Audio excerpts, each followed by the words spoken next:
वार्ता के जरिए किसानों की समस्याओं का हल निकाले सरकार, दिग्विजय सिंह। राज्यसभा में कांग्रेस समेत विपक्षी दलों के सदस्यों ने कृषि सुधार कानूनों के खिलाफ चल रहे आंदोलन की चर्चा करते हुए किसानों की दुर्दशा और आर्थिक स्थिति को लेकर चिंता जताते हुए आंदोलनकारी किसानों से वार्ता के जरिए जल्द समाधान निकालने की आग्रह किया है। कांग्रेस के वरिष्ठ नेता दिग्विजय सिंह ने गुरुवार को राष्ट्रपति के अभिभाषण पर पेश धन्यवाद प्रस्ताव पर जारी चर्चा को आगे बढ़ाते हुए कहा कि केंद्र सरकार के 3 नए कृषि कानून किसान विरोधी है और इसके खिलाफ किसान आंदोलनरत है। उन्होंने कहा कि आंदोलनकारी किसानों से निपटने के लिए सरकार जिस तरह के इंतजाम कर रही है वह चिंताजनक है। उन्होंने कहा कि लोकतंत्र में जब आमजन की भावनाओं को राष्ट्रद्रोह के रूप में देखा जाता है, उसी वक्त तानाशाही की शुरुआत होती है। उन्होंने किसानों की भावनाओं का जिक्र करते हुए कहा कि लोकतंत्र में विरोध अहम होता है।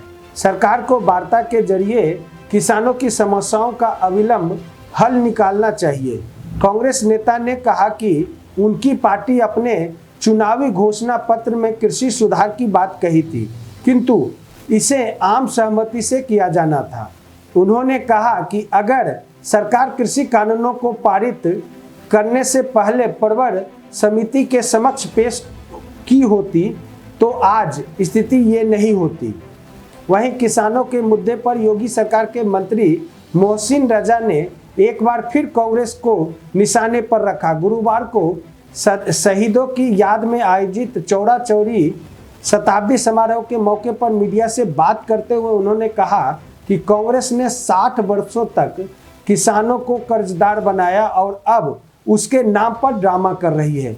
उन्होंने कांग्रेस पर किसानों का शोषण, उसकी जमीन हड़प कर अपने परिवार के लोगों से ही खरीदवाना और जेल भेजने, आत्महत्या करने के लिए मजबूर करने जैसे कई आरोप लगाए।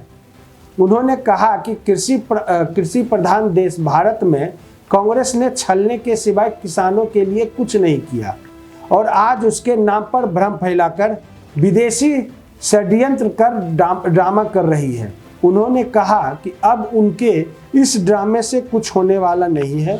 मंत्री ने आगे कहा कि भारतीय जनता पार्टी ने किसानों की आय दुगनी करने के लिए संकल्पित है और कृषि के साथ पशु पौधरोपण, बहुफलीय खेती को बढ़ावा देने के साथ ही आधुनिक तकनीकी वो मशीनों के प्रयोग के लिए प्रशिक्षण भी दिए जा रहे हैं। आज किसानों की सहायता राशि को उनके खातों में सीधे प्रदान किया जा रहा है। उन्होंने यहां तक कहा कि प्रधानमंत्री ने जब से कमान संभाली है तब से उन्होंने लगातार किसानों की चिंता की है और जो बेहतर से बेहतर योजनाएं हो सकती है उसको लेकर आए हैं।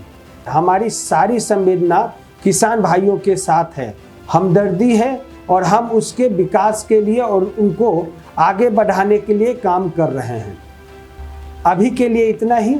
खबरों से अपडेट रहने के लिए आप हमारे बिहारी खबर के पेज को ज़्यादा से ज़्यादा लाइक और सब्सक्राइब करते रहें। नमस्कार।